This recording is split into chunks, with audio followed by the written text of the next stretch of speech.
Pozdravljeni. Navdušenci Formule 1 moramo biti kritični. A kritični moramo biti zmeraj in povsod ter imeti neke konstantne standarde.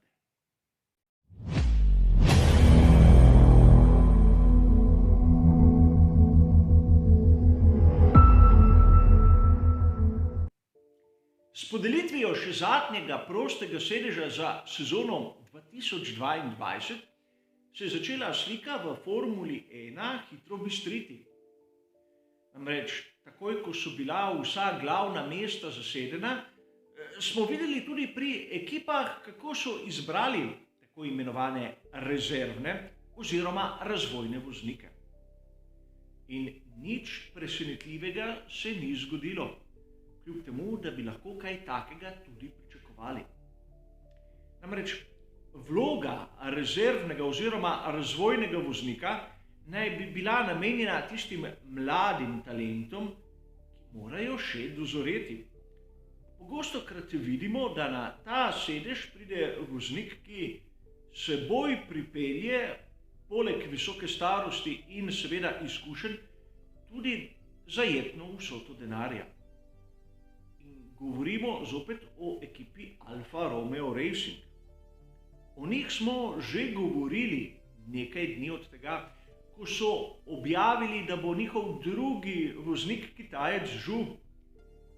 In tokrat se moramo ustaviti pri dejstvu, da so podaljšali pogodbo s poljsko naftno družbo, ki je dobesedno vsilila rezervnega voznika Roberta Kubico. O njem je bilo na kanalu tudi že ogromno govora. Letos smo ga videli na dveh dirkah, ko je menjal obolelega Kimija Räikkönena. Vsakdo izmed nas se lahko vpraša, kakšno dodano vrednost prinaša Robert ekipi Alfa Romeo Racing. Mnogi bodo trdili, da z njegovimi izkušnjami pomaga pri razvoju samega bolida. V sezoni 2020 ter 2021 smo lahko spremljali potek tega razvoja. V mojem osebnem mnenju gre krivulja pri ekipi Sauber pomišljaj Alfa Romeo Racing počasno, ampak nevzdržno navzdol, kar se tiče te generacije bolidov. Videli bomo, kaj bo v naslednji sezoni. Ampak na tistih dveh dirkah, ko je nastopil Robert, nismo videli nekih presežkov. Bil je v povprečju tam, kjer bi lahko pričakovali Kimija Räikkönena, ko je imel slab dan. Torej, lahko se vprašamo, kakšna je dodana vrednost takega voznika in ali ne bi bilo bolje dati priložnost nekomu mlajšemu, manj izkušenemu, ampak tistemu vozniku, ki bi se lahko dokazal, o kateremu menimo, da ima talent. Callum Elliott je bil prisoten v ekipi Alfa Romeo Racing. Ker smo videli nekako ločitev poti med Alfa Romeo Racingom in Ferrarijem, je verjetno tudi finančno zaledje za Calluma rahlo uplahnilo. Svoj fokus je usmeril na Združene države Amerike, kjer smo ga videli že v letošnji sezoni, ampak v naslednji sezoni bo nastopil po načrtih na vseh dirkah. To pomeni, da evropske serije so izgubile še potencialno enega talentiranega voznika, ki je svojo prihodnost začel graditi drugje. In tu ni nič napačnega. Ampak napačno je nekaj drugega. Sam se še dobro spomnim, koliko kritik je bilo rečenih na račun Nikite Mazepina, njegovega talenta ter njegovega denarja. Ampak mi navdušenci moramo sprejeti dejstvo, da v Formulo 1 pride tisti, ki ima neko zaledje. Finančno zaledje družine, finančno zaledje nekega proizvajalca ali pokrovitelja. Že prej omenjeni Zhu bo prišel v ekipo Alfa Romeo Racing tudi po zaslugi svojih kitajskih pokroviteljev. In to je dejstvo ter ni skrivnost, čeprav se nihče nad tem ne zgraža. Zapustil je Akademijo Alpina, kjer so izbrali Piastrija, in Piastri, po mojem osebnem mnenju, je bistveno hitrejši ter mlajši od Žuja.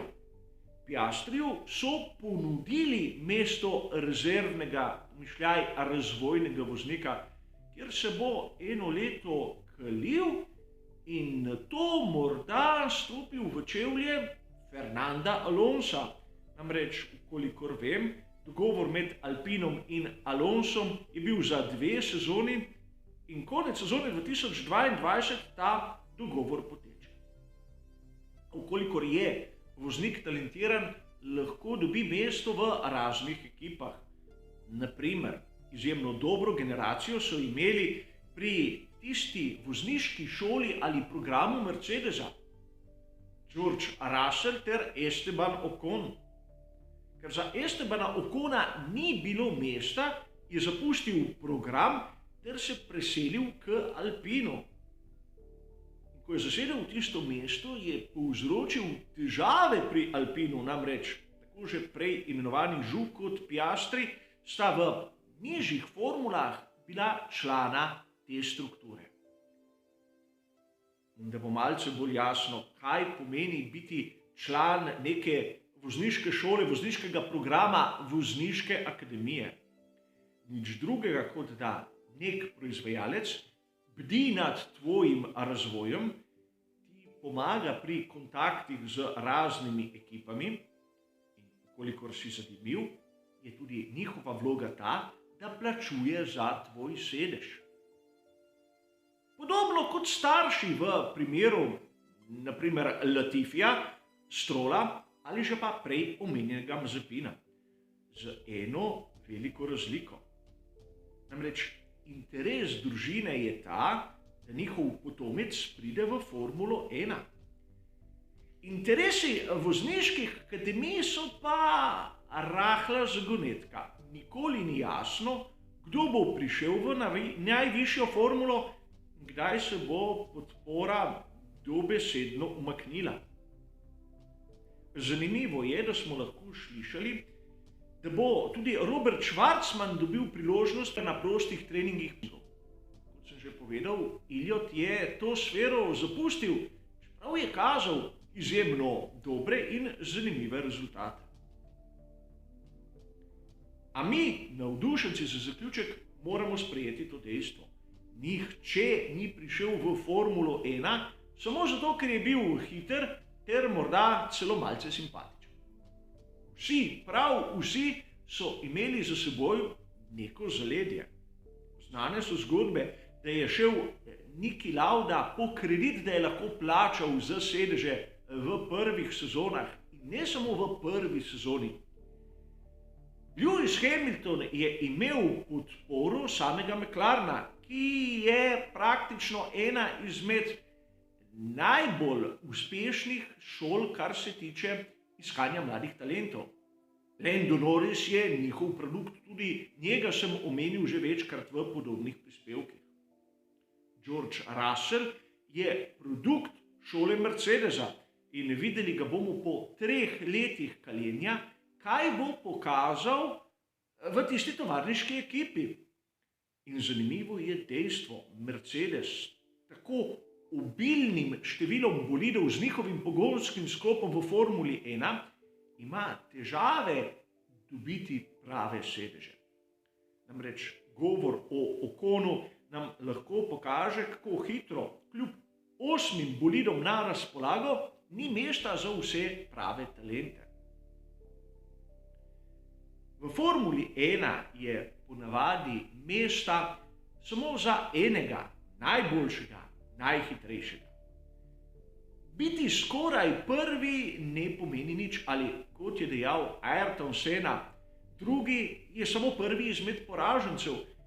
In mnogokrat vidimo, da pravzaprav tisti drugi, tisti poraženci, kolikor pridejo v pravem trenutku na pravo mesto s pravo podporo, dobijo več pozornosti, več možnosti kot tisti, ki bi se v resnici to zaslužili. Ampak konec koncev, če smo bili tako kritični do Mazepina, zakaj sedaj nismo tako kritični do drugih voznikov? In to v primeru, da so nam všeč ali ne. Se ne zdi marsikomu izmed vas, da je čas Roberta Kubice praktično potekel že zdavnaj? Če je Nico Hülkenberg razumel, da za njega v Formuli 1 prostora ni, zakaj Robert vztraja? In ko je Nico nadomeščal obolele voznike, je pokazal, po mojem mnenju, bistveno več kot Robert. A kot običajno, gre za moje osebno mišljenje, s katerim se lahko marsikdo strinja, drugi pa ne. A vseeno, tematika, katera po mojem osebnem prepričanju nima dovolj mesta na tistih glavnih množičnih medijih in seveda sproži premalo konstruktivnih debat. A za danes bo to vse. Hvala za vašo pozornost ter seveda nasvidenje.